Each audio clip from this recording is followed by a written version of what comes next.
Greetings, this is Wanda. This is Diaspora Connect. Thank you so much for tuning in.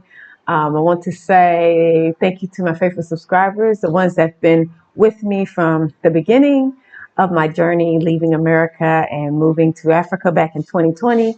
And I want to say welcome to the new subscribers. Welcome in the room. Welcome to my channel. Thank you so much for taking the time to view my content, for checking me out. Thank you. And don't forget, please, to like, comment, and subscribe. And yeah, this video today is, I want to share my experience of working for a finance company. So, yeah, I worked for Ford Motor Credit Company.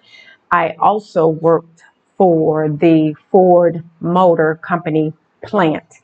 So back when I graduated from college, back in the day, when I graduated, I was about 23 or 24. And then I got the job at 23. And then I got the job working at Ford Motor Company in the plant, the assembly plant.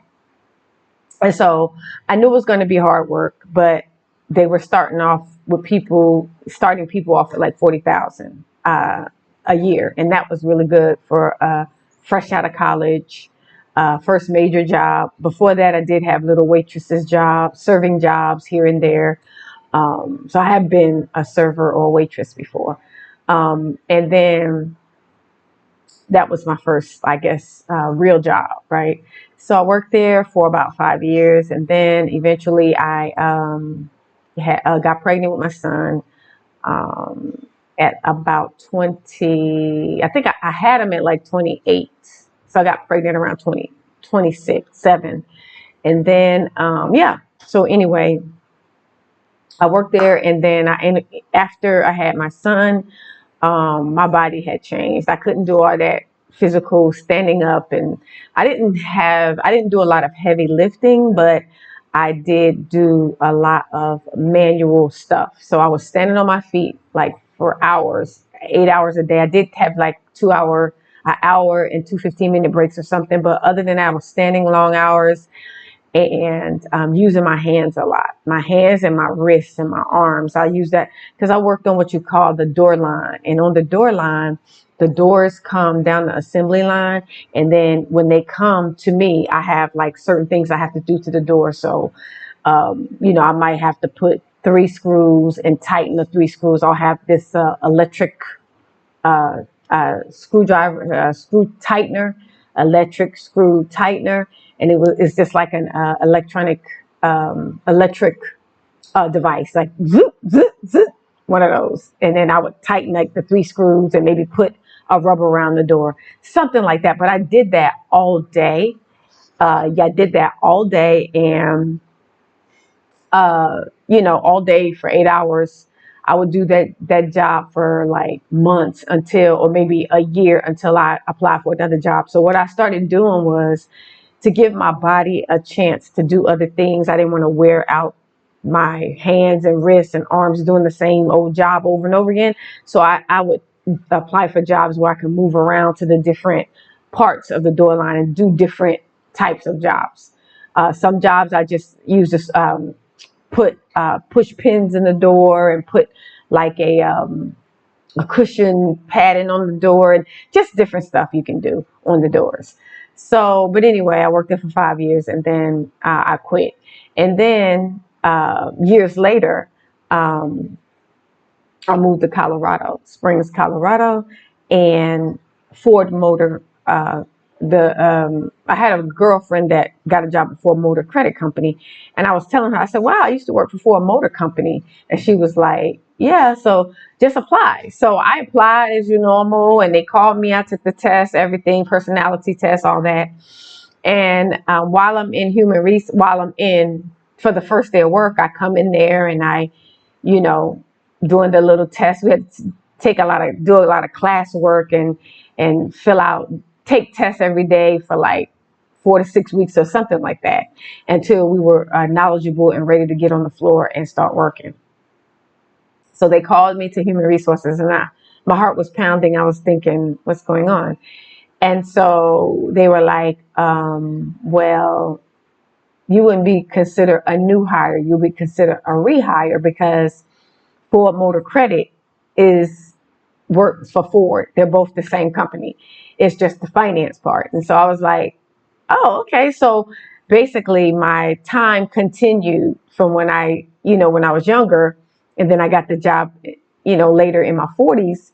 It's like the time just started continuing for where I stopped off before. So that was good because I was able to, build up the pension for me. So when I retire, I'll have even more money than I initially was going to have. So that was a good thing. So anyway, let me tell you about this finance company, y'all. So I worked, and what we do is, of course, Ford Motor Credit Company, we finance the Ford vehicles. So we used to finance cars for individuals, and we used to also finance cars for like dealerships. So dealerships will call us, and they needed to have 200, stocks, 200 vehicles, for Ranger, for this, for that, different kind of Fords, but they would have Explorers and just different kind of cars. And we would finance that whole showroom floor. And that would be like $1 million account, that one account. And so a lot of us was desiring to be work in the dealer department, like that, where the dealerships were our customers instead of individual customers. So, but I work with individuals, and so instead of working with which I desire to do that. And I forget the name of the position. It's like just working with the dealers. It had a certain name, but I worked in the loss prevention department, right? So I worked in the department where um, we would go after people who were past due on their cars, and we also repossess cars. So that's what I did for a living for like 4 or 5 years. So I repossessed cars. And so I would try so hard to try to encourage them to see how they can pay their car notes, and we even have programs where we can help people where if they're past due, we can give them we can bump their car note back like 3 months for them all the way to the back end of the loan, and we can extend the loan for them. And so we have had several options for people when they call when they were past due. And so my experience working here was like none other. We had to be like on the phone. We had the headsets, and we had to be on the phone, and we had to type when people called in. We had to like type everything they said, and try to capture every word. So it's like almost like shorthand. You have to try to, type and talk at the same time, and that's something that a lot of people don't really do. So it's kind of, you have to practice doing that. So typing and talking, it is not as easy as it seems, because when people are talking to you, you tend to stop and listen, but you're supposed to be like typing, right? So that took practice, but I got that down. And then they record the phone calls. So it's just a lot going on. And then for each person, you work in different regions. My first region that I worked in was in Chicago. So I had to repossess cars in Chicago. Then I eventually moved to California. So, but I spent most of the time when I was working at the finance company, I spent majority of my time there in the Chicago region.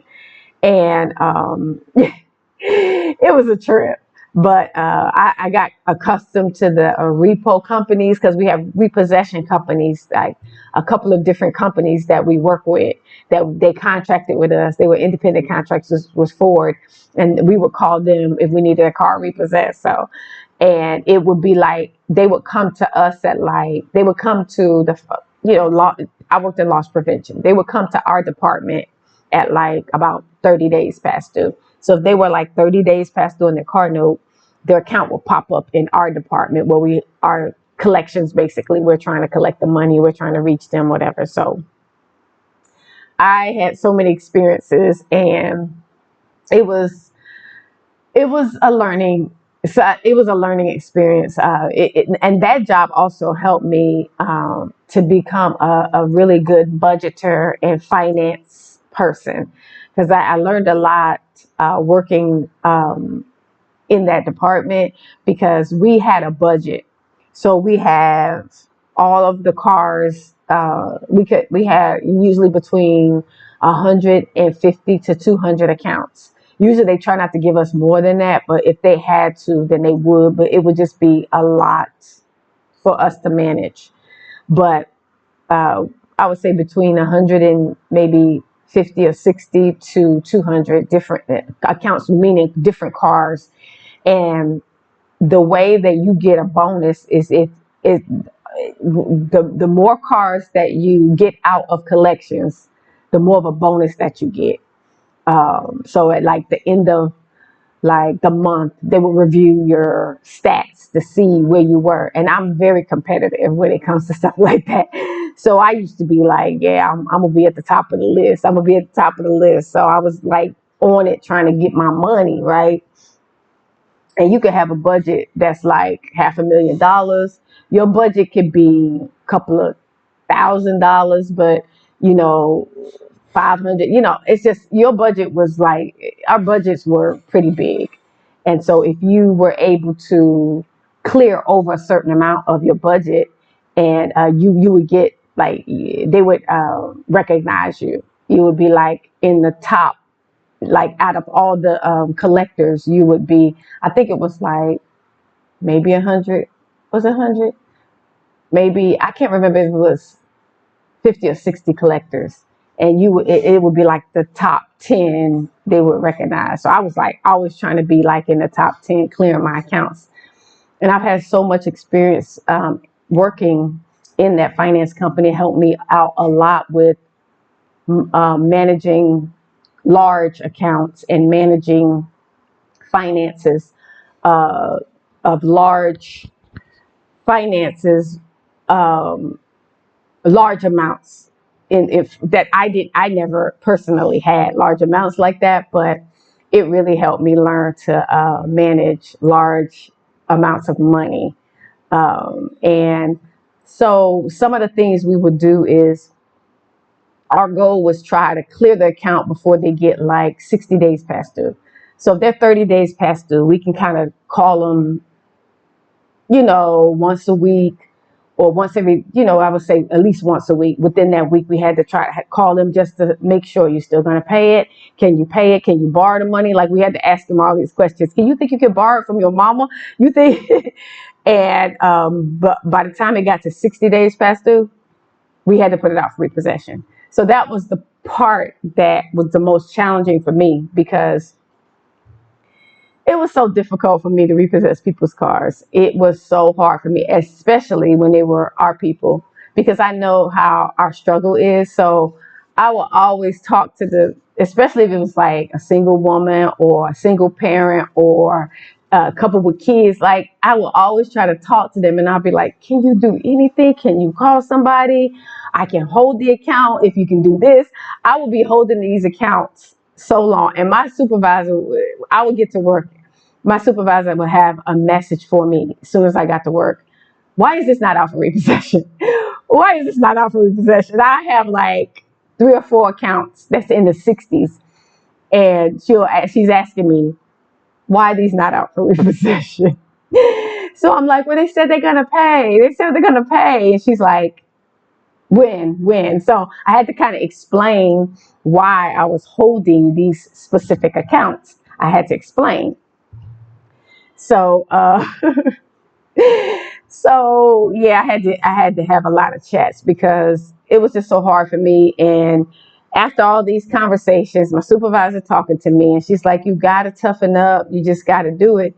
So I would try to work with them, but it was a little bit easier when they gave me flack. It was a little bit easier if they got rude with me, because sometimes some of the people, they'll be like mad at you when they're behind on their car note and you're calling them. They're upset that you're calling them, and they're like rude to you, hanging up on you and stuff. When they did that, it was just a little bit easier for me to put the car out for repossession, because I was trying to work with them, but they didn't want to talk. And I would tell them, like, if you don't talk to me, I'm gonna have to put your car up for repossession. I need to be talking to you. And even if you talk to me and we can't find a solution, then we might have to put the car up for repossession, right? So I I learned a lot doing that. I had to be a detective because we would have to search for these cars. These people would be hiding these cars. They would be switching cars with relatives, and they would be doing all kind of stuff to switching cars with friends. So we had to be detectives. We had to look through, like, they'll have like the references. You know how, like, when you buy a car and they list all the references, and they'll have their name, their address, their phone numbers. And we had to search for these people. We had to call their relatives. Hey, this is so-and-so at Foreman. I'm looking for so-and-so. Have you seen her? Have you talked? Like, we had to literally be calling people's relatives and friends and everything. And I had all type of tools, to like investigative tools that normal people might not have, but the company paid for like investigative tools that we could use, certain sites where we can find out details about people or their location or different personal details that we had access to because they had our vehicle, right? So I used to be like, I would say like a private investigator, detective. I would be looking, I would be thinking about like, you had to think outside the box and think of ways that people would try to hide stuff. Like, you had to learn to think like, if it was me, where would I put the car? You had to really examine the case and think. So I learned a lot of critical thinking when I worked there as well. So learning how to budget financially with large amounts of money, even though I never physically saw the cash, but I did see it on the computer because the value of the vehicle is what we were calculating. So we didn't actually have the cash, but the vehicle was worth a certain amount. So each vehicle that is out, that was our budget. Each vehicle that was past due, altogether, that was your budget. So the more that you clear out, your budget goes down, and it looks better on you for your promotions and for your bonuses and all that. So yeah, we did that, and plus the pay was really good too. So yeah, but yeah, I used to have to, man. And when I would send the repo man to a certain house, right? And I'm like, this is the friend, and I think the car is here. And because the last time, like, you have to look at all the notes, and you have to remember what they tell you, and you have to go through the case and go through the accounts, and you have to think through everything. And you literally have to be an investigator. You have to look at the whole account to see where the cars were. And I say one of the hardest regions to work in loss prevention in the finance company is when the accounts are in like certain areas where they have reservations, because we're not allowed to go on reservations. So we had to get permission from like the custodian or someone over the reservation to allow the repo people to go get the car. Because if they take the car and hide it on the reservation, then it's good as gone. We can't get it unless they come out and we catch them outside, but we can't go into a reservation. So I was just hoping that I would never get in that kind of region. I had a lot of friends in those regions, and they would lose a lot of cars. And I really didn't. I was like, please don't let me have to get in those regions, because their accounts were not looking good. They were losing a lot of their vehicles. But me being in Chicago, I think that was the best region for me, because I started learning like the different streets and the different repo companies and the different people. Like, I had like a rapport with these people, and so they would tell me, yeah, this area, this is a pretty nice area. They gotta have money. It's like you become a detective, just try to find them cars. So yeah, I learned a lot working at the finance company, and I think it gave me a lot of the skills that I have today in terms of managing, and with what I do, I'm just managing a small budget, my own like my own personal business budget. It's not thousands of dollars, but it prepared me. So if I do get into a situation where I do have to manage a lot of accounts or a high ticket items or a large amount of money, I know how to manage it and keep things in perspective, in terms of like the budget and the loss. We're trying to minimize the loss and different stuff that I learned, and how to think outside the box, and how to um, just you have to be the one. You don't have your supervisor standing over you telling you do this, do that, do this. You have to learn what to look for. You have to learn how to figure out where these people could be trying to hide the car, or the lies that they tell. You have to have a lot of discernment when you're talking to them. You have to know the right questions to ask them, because you have to ask them a lot of questions when you talk to them, because a lot of times with questions that you ask them and answers that they give you, if the car goes out with repossession, you have all the information in the account where the car might be. So you have to make sure that you ask questions and make sure that you type and write down everything. And they also record your calls. So you can't be rude to people. You can be firm with them, but like you can't cuss them, and you can't, they could be cussing you out, but you still have to be like level headed. You can't cuss them back. You can disconnect the call, but you have to tell them. So if they're like swearing at you or whatever, you can say, well, I'm not going to take this abuse. I'm about to disconnect the call. Or, Miss So-and-so, I'm about to disconnect this call. And then you hang up, but you just can't hang up on them. You can get in trouble for that. So it's certain rules that they had that we could do, but we had to follow. But I worked there for 4 years. I learned a lot about financing cars. And when I worked there, it it it it discouraged me from financing a car over a certain amount. I was like just working there and seeing what those people go through. They financing trucks, F1 Ford F-150, F-250, F-350 for $80,000, $90,000. Like, I was like, yeah, I can't finance. It turned me off in financing high price cars. I didn't want to. When I went to finance my car, I was like, I'm not financing a car for more than like 12 or 13,000. Like, I'm not going over that. And so it just working there has just made me just see financing vehicles a lot differently. And I was thinking, I'm a drive, and at the time I had a Volkswagen Jetta. I was like, I'm gonna drive this car until the wheels fall off, because I don't want to even be trying to finance another car, because it's just so much money, and people have things that come up and things happen, and they can't afford these car notes. And every now and then we can make it to where they want to, they need to refinance, right?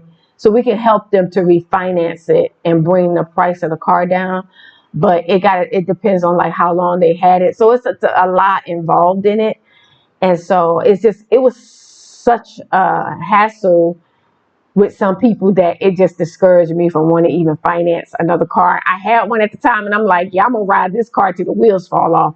I want a car with no car note, because I'm seeing what these people are going through. They got kids. Some people's car got repossessed, and all their kids' stuff was in it. And then we have to, they call us. My car got repossessed, and then we'll give them like the finance, the repossession people's number who have their car, and then they have to schedule an appointment to go and get their belongings out of there.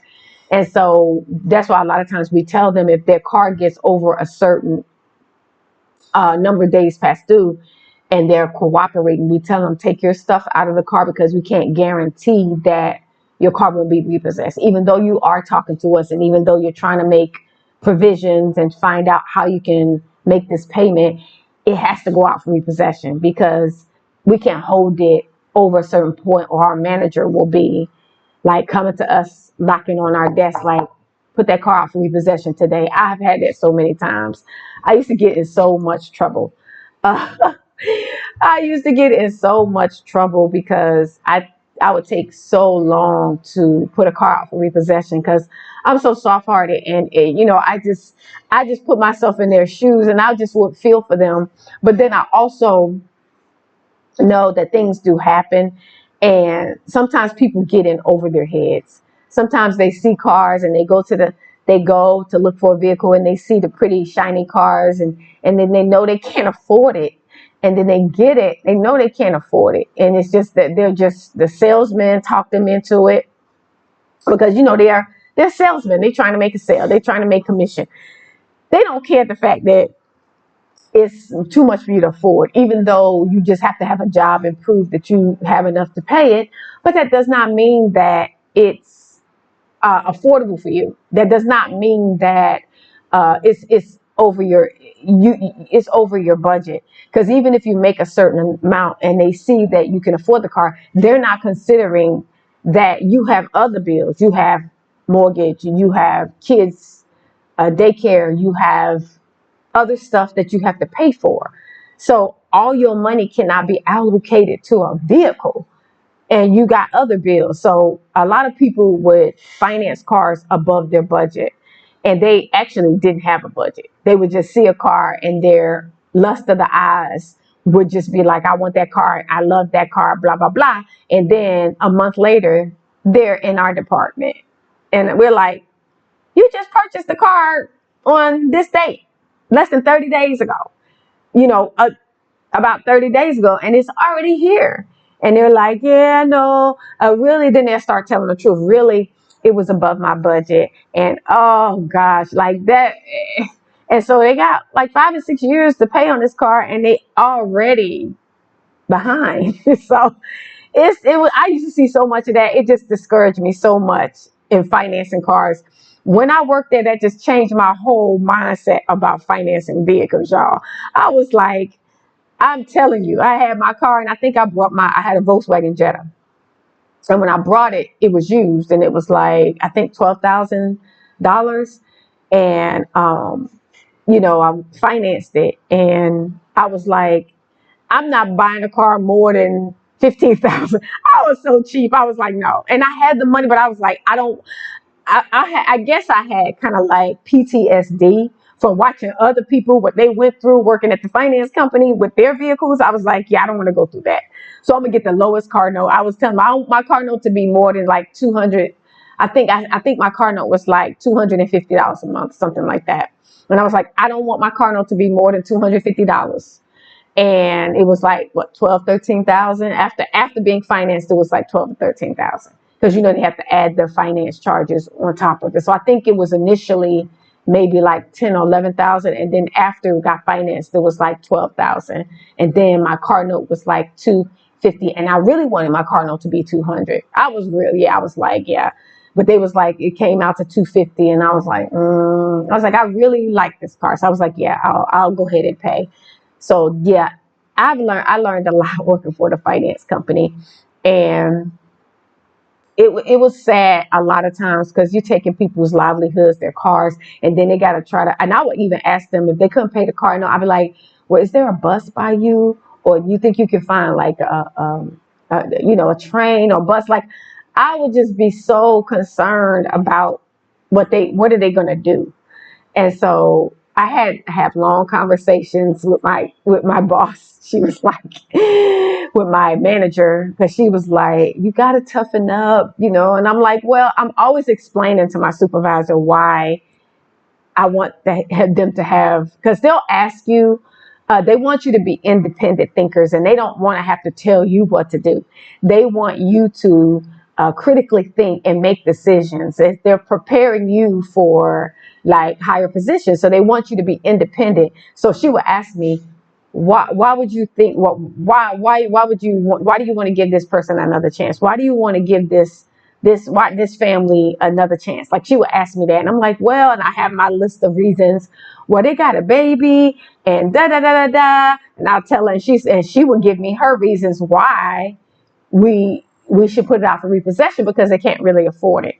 Well, they just got the vehicle, and they already behind, and now they complaining every time you talk to them. Like, she would give me the reasons why I shouldn't hold on to, hope and thinking that they would be able to manage the car note. So I just learned a lot working for the finance company. And I think it has prepared me for the business that I'm doing now, even though it's a smaller business, but I have more of a business mindset. And I work in a Fortune 500 company. So I acquired a lot of skills in business. And so, yeah, it's really helping me in thinking kind of like outside the box, thinking critically, thinking long term, looking ahead, like, okay, trying to prepare long term and short term issues that might arise, or other avenues that I can go. It just prepared me a lot for doing business here in Africa. So I'm grateful for the experience of working for the finance company, which was Ford Motor Credit Company. It also turned me off on getting any car finance. After working there, I was like, I just want to buy a car. I don't even want to go through all this dealing with finance companies and everything. So, but yeah, I just wanted to do this video, and I wanted to share how I used to work for a Ford Motor Credit Finance Company, and my experience. And I learned a lot. And it was a good company, a Fortune 500 company.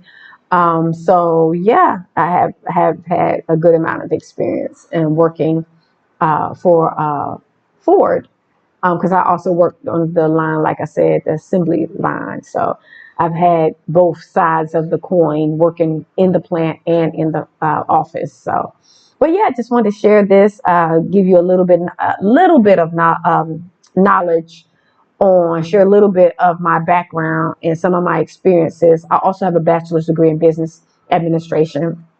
So this is why I knew I wanted to do business, but I just didn't know. In America, I didn't know what kind of business or company I wanted to open. I wanted to do it in America, but I was so busy working for other companies, and using all my skills and my know-how and my knowledge to make them rich, or to enrich their lives, or make their company rich, even though I was getting paid and I was getting bonuses and stuff like that. But I just never had time to spend time thinking about what type of business do I want to do outside of working for other people, because I worked every day. I think I only had I did have the weekend off, but on the weekends I was just so tired, and then I had housework to do. I had a son to take care of, so I just didn't have time for myself. But now that I have been living in Africa, now I have time to focus on my skills and what I can do and how to contribute to Africa and benefit myself as well. So yeah. Thank you so much for tuning in. Don't forget to like, share, and subscribe. Just wanted to share my experience with you, just a little bit of it. And I'll do another video in the next couple of days. So thank you so much for viewing the channel and my content. Don't forget to like, share, and subscribe. Thumbs up. Hit on the notification bell to be notified. So whenever I do a new video or live or anything, you'll be notified. Thank you so much. And I'll see you guys in the next video.